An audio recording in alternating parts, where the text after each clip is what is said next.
How to refresh your Windows graphics card. What's up everyone? Today's video we're going to see how we can easily refresh your graphics card on Windows.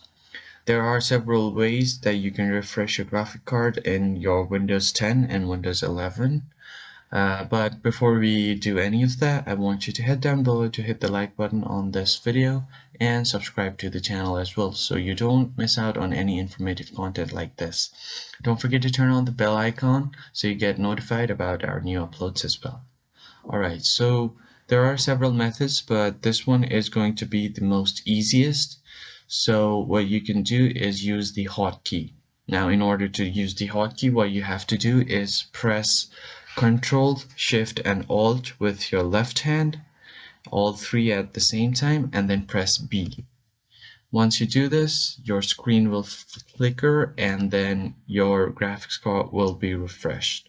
So just press Alt Shift Windows and then B.